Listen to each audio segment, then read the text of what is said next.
kelahiran itu kan jadi contohnya kan lebar, ya. Jadi boleh saja mau yang wanita itu makin di depan, kalau misalnya itu lebar sekali, yang ngagem itu kecil dilipat ke dalam, jadi separuh. Nah, yang laki pun juga boleh mas di depan, tidak ada.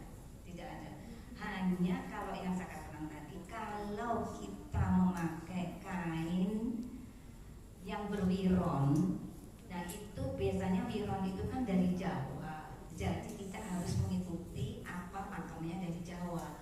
Jadi kalau yang putri, wiron itu selalu menghadap ke kanan. Wiron loh ya, yang bukan yang seperti mbak ini pakai bawa wiron itu ya, nah itu harus ke kanan. Nah wironnya yang putra harus menghadap ke kiri gitu. Nah kemudian letak wiron pun itu kalau Jawa yang laki-laki itu wiron tuh harus jejak di tengah. Jadi si wiron itu lipatannya itu harus di tengah. Jadi maaf ya mas, kalau ini pinggiran kain, ini kan masih sampai ya. Nah kalau dia wiron, coba geser tengah ini, tengah lambangkan kejantanan. Nah itu. Jadi kita bicara ini ya. Jadi harus di tengah.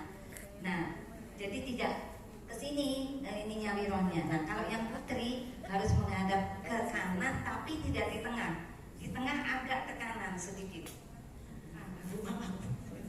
Ini bukan, kamu nggak salah. Ini bukan wiron, Kalau wiron loh, katakan biru loh ya, biru. Yang ini itu.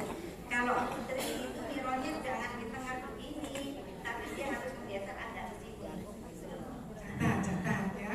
Jadi, tapi, nah ini ada tapinya. Jangan kalau misalnya bapak-bapak, ibu-ibu, adik-adik lihat ada minum, kamu salah loh gitu.